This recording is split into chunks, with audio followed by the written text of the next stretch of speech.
परभणी जिल्ह्यात सामान्य रुग्णालयातील वॉर्ड क्रमांक 3 मध्ये बेडची संख्या कमी असल्याने बेडसाठी रुग्णांच्या नातेवाईकांची चांगलीच धावपळ झाली। रुग्णालयात एका बेडवर 2 रुग्णांवर उपचार सुरू असल्याचे चित्र पाहायला मिळाले। तसेच ओपीडी मध्ये डॉक्टर राहत नसल्याने वेळेत उपचार मिळत नसल्याचेही ओरडही यावेळी काही रुग्णांच्या नातेवाईकांकडून करण्यात आली। परभणी जिल्हा सामान्य रुग्णालयात रोज शेकडो विविध आजाराने ग्रसलेले तसेच अपघातग्रस्त रुग्ण हे उपचारासाठी येत असतात, परंतु उपचारासाठी येणाऱ्या रुग्णांच्या संख्येत रुग्णालयातील सोयी सुविधा ह्या अपुऱ्या पडत आहेत। मनुष्यबळ कमी असल्याने रुग्णांची चांगलीच गैरसोय होत असल्याचे चित्र रुग्णालयात पाहायला मिळत आहे। वॉर्ड क्रमांक 3 मध्ये रुग्णांसाठी बेड नसल्याने चक्क रुग्णांना जमिनीवर झोपून औषध उपचार चालू करण्यात येत आहे। तसेच रुग्णांच्या नातेवाईकांना रुग्णांसाठी स्वतः झाडू मारून जमिनीवर रुग्णांना उपचार घेण्याची वेळ आली आहे।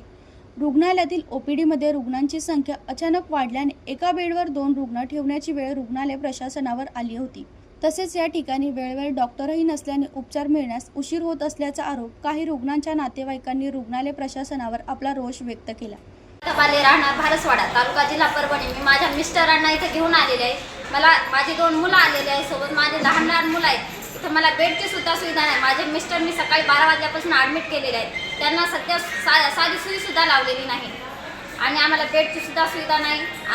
तुम्ही बघू शकता आमचे मुलं कसे आहेत, माझे मिस्टर कसे बसलेले आहेत आणि आम्हाला सध्या कशाचीच आम्हाला बेडची नाही का। माझ्या मिस्टर आतापर्यंत एखादं सलाईन सुद्धा लावलेली नाही सुद्धा आली नाही। आता संध्याकाळचे 7 वाजत आलेले आहेत, तरी सुद्धा एक सुद्धा डॉक्टर येऊन बघितलं नाही। मिस्टर आल्यात एकदा दोनदा आणि येऊन गेल्या आणि आता डॉक्टर आल्याशिवाय काहीच करता येणार नाही। काय मागणी?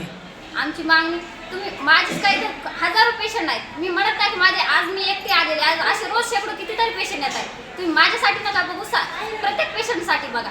कारण मी आज येऊन जाईल, उद्या दुसरा पेशंट येत आहे। तुम्ही सगळ्या पेशंटसाठी बघा, कारण दवाखान्यात सगळ्यांसाठी न तर तुम्ही सगळ्यांसाठीच बघा, माझ्या एकटीसाठी नका बघू। कारण लाखो पेशंट आहेत इथे बसून, कोणालाही आतापर्यंत मी जशी आली तसं आता एका माणसाला फक्त सलाईन लावली, जशी आली तसं एकाही व्यक्तीला सलाईन नाही का एखाद्या डॉक्टर सुद्धा येऊन गेलेले नाही। आणि सारखे म्हणजे आता 2 दिवस सुट्ट्या आहेत तर डॉक्टर येणार नाही, म्हणजे सुट्टी असली म्हणजे काही पगारी घेणार नाहीत का? यांना पगारी भेटत नाही आणि एकही सुद्धा डॉक्टर येत नाही। आता यांना 2 दिवस सुट्ट्या आहेत, हे पैसे घेणार नाहीत का? काही सुट्ट्याचे पैसे घेत नाहीत। या सिस्टर असो का डॉक्टर असो, आम्ही गरीब लोक असंच मारायचं का? मग आम्ही जायचं कुठं गरीबांनी? आज हे माझे लहान 2 मुलं आहेत, मी त्यांना घेऊन आलेले, नेमकं मी करायचं काय? हे असं खाली लोळतायत लेकर, म्हणजे नवऱ्यासोबत लेकरांना पण ॲडमिट करायचं।